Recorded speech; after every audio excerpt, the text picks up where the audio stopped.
How's it going, everyone? It's Mr. M, and I'm back again with an examination of the Metalhead box for January of 2020. Very happy I got this one. My subscription ran out a little while ago.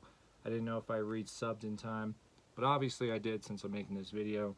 And I'm very happy for that since this is a very great box, like usual. To start off, we got the pin.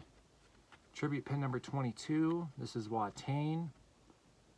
I like Watain, obviously I know them, but I don't listen to them a lot.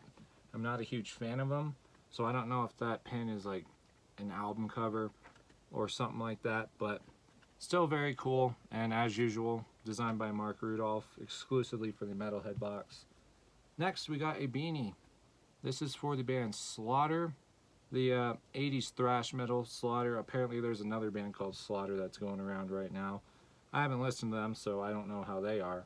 But I know this Slaughter is a great band. And I'm probably going to have to replace my Cannibal Corpse one with this one because we got that one last winter, I think, in a box. And the logo used to be this bright red, but I've worn it so much that it's almost black. So that one's probably going to have to take a back seat for a while I wear this. Because at my job, they don't like me wearing this Cookie Monster one. So, I don't know how I was able to pass off a Cannibal Corpse one, but they were fine with it. Next up is a patch. There's 3 different patches you could have gotten. The one that I got is for Grave, the Swedish, I believe, death metal band. The other 2 was for Mutilation and Sacred Reich. I was really hoping for the Sacred Reich one, but that Grave one is pretty cool too. And next, we got the 2 CDs. This first one is from a band that broke up last year, which is kind of unfortunate because this album rips. The band is called Bukkake, and the album I believe is pronounced Ignominies. I'll take the booklet out of the case so you can see that. I'm gonna have to do something about this lighting. But put out on Transcending Records. Like I said, this album rips. It's like a mix of Black Dahlia Murder, Crania, and early Suicide Silence. Now it's got some of the melodic stuff that the Black Dahlia Murder is known for, some of the like super slammy, brutal stuff, and the pig squeals that a Crania does. And then in a couple songs, there's like these straight up deathcore style breakdowns that bands like Suicide Silence or Job for a Cowboy, the first Bring Me the Horizon album, stuff that they are known for. And it's all just sort of mixed together, and it sounds really great. It's a shame they broke up, but I highly recommend picking it up. Like I said, on Transcending Records. This one, I don't really feel the same for. This is Divine Decay with Maximize the Misery. This album cover, you get some real PlayStation 1 graphic vibes from it. And this album came out in 2003, so I guess that kind of makes sense. But then you got like some of this album artwork here, real comic book style, which I like. Like I said, this album came out in 2003 on Osmos Productions, and I feel like Divine Decay, they were trying to join the thrash metal revival that was going along at the time. To me, this just sounds like a shittier Municipal Waste, but with longer songs. Now, I feel like maybe if they had shortened the songs to be almost like Municipal Waste, they could have been better. But just the length of the songs and the overall structure just doesn't sound that good to me.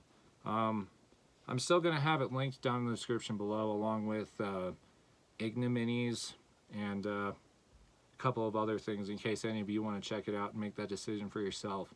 But me personally, not a big fan of it. Next, we got this little promo for a band called Depressed. Their album Beyond the Putrid Fiction came out this past November. Know nothing about them, so I can't say anything. And then on the back, we have a promo for Black Lion Records with some really sick art. I don't know if that's an album cover for a band that they put out or what, but it looks really cool. And then this shirt from a band kind of like Watain in the way that I know them and I listen to them. They have some good stuff, but I'm just not a huge fan of them. This is Gorguts, Canadian technical death metal, legendary band. I gotta say though, with that Watain comparison I was making, I do like these guys more than Watain. And that shirt design is sick too. I got a couple of their albums. I can't remember which ones offhand. Considered Dead and The Erosion of Sanity, those are the ones I had. They put this card in here in the Metalhead box, shows what you got. They only did one shirt this month, and then shows the beanie and the patches you could have gotten as well. And then the final thing, the autograph.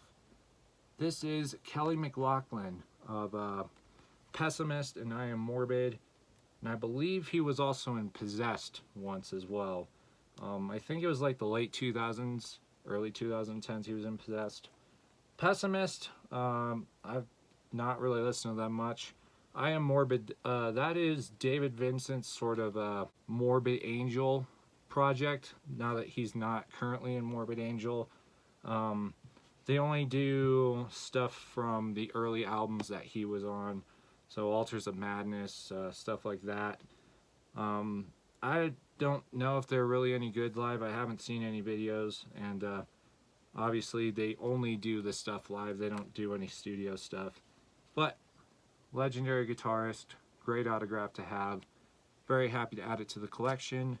And that's going to conclude this video. Like I said, the links to the music, I'll leave links to Gorguts, probably Pessimist because I need to check them out too. And then the Metalhead box link will also be down below as well. So if you want to give your soul to them, you can.